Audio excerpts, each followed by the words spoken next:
బాన్సువాడలో జాతీయ రోడ్డు భద్రతా వారోత్సవాల్లో భాగంగా హెల్మెట్ ధరించి జెండా ఊపి మంత్రి జూపల్లి కృష్ణారావు, వ్యవసాయ శాఖ సలహాదారు పోచారం శ్రీనివాసరెడ్డి ప్రారంభించారు. వీరితో పాటు MP Suresh, Setkar Agros industries chairman Kasula Balaraju ఉన్నారు. మాజీ సీఎం కేసీఆర్, కేటీఆర్ హరీష్ రావుపై మంత్రి ఫైర్ అయ్యారు. కేటీఆర్ తప్పు చేయకపోతే విచారణకు ఎందుకు హాజరు కావడం లేదన్నారు.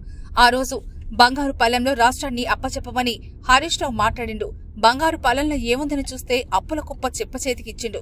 అయినా కూడా ఈనాడు కాంగ్రెస్ ప్రభుత్వం ఇచ్చిన మాట నిలబెట్టుకునే ప్రయత్నం చేస్తూ ఉన్నాం. అత్త సొమ్ము అల్లుడు దానం చేసినట్లుగా రైతు బంధుకు సుమారు 24,000 కోట్లు గుట్టలకు ఇచ్చే ఏర్పాటు చేశారన్నారు. నిజమైన రైతుకు 12,000 ఇచ్చే ప్రయత్నం చేస్తున్నానని అన్నారు. కేసీఆర్ కు అవకాశమిస్తే, రాష్ట్రమిస్తే అప్పుల కుప్పగా మార్చిందని, అందుకే ప్రజలు కాంగ్రెస్ పార్టీని గెలిపించారని అన్నారు. బీఆర్ఎస్ ప్రభుత్వం ఉన్నప్పుడు ప్రగతి భవన్ లో కాలు పెట్టే పరిస్థితి లేకుండే. మంత్రులకు ఫామ్ హౌస్ కి వెళ్తే తాళం వేసుంటుండే, కండ్లల్లో నీళ్లు వస్తుండే. అంత దుర్మార్గం అని అన్నారు మంత్రి. అందుకే కేసీఆర్ కు, కేసీఆర్ కుటుంబానికి బుద్ధి చెప్పాలని ప్రజల్ని మంత్రి కోరారు. కాంగ్రెస్ పార్టీ శ్రీరామ రక్ష ఎవరు మర్చిపోవద్దు. బంగారుపల్లెల్లో రాష్ట్రాన్ని అప్పచెప్పినవని మాట్లాడింది అన్నాడు ఎవరు, హరీష్ రావు. అంటే మరి బంగారుపల్లి ఏముందని పద్ధతి చూస్తే అప్పుడు కుప్ప చిప్ప చేతికిచ్చిండు.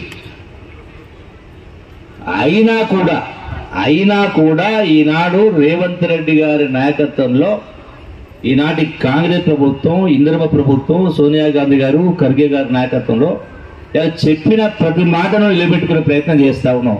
భరోసా ఇస్తుంది. అత్త సొమ్ము అల్లుడు దానం చేసినట్టుగా గత ప్రభుత్వం ఇష్టారాజ్యంగా చేసింది. సుమారుగా 24,000 కోట్ల రూపాయలు, 24,000 కోట్ల రూపాయలు గుట్టలకు, గట్లకు, రోడ్లకు కూడా ఇచ్చేప్పుడు ఏర్పాటు చేసింది.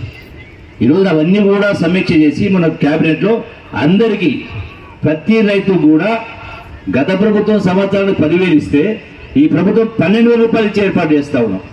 తెలంగాణ రాష్ట్రం ఇచ్చినటువంటి సోనియా గాంధీ, తెలంగాణ రాష్ట్ర కాంగ్రెస్ పార్టీకి అవకాశం రావాలి. ఎందుకంటే కేసీఆర్ కి అవకాశం వస్తే రాష్ట్రాన్ని అప్పుల కుప్పగా మార్చిండు.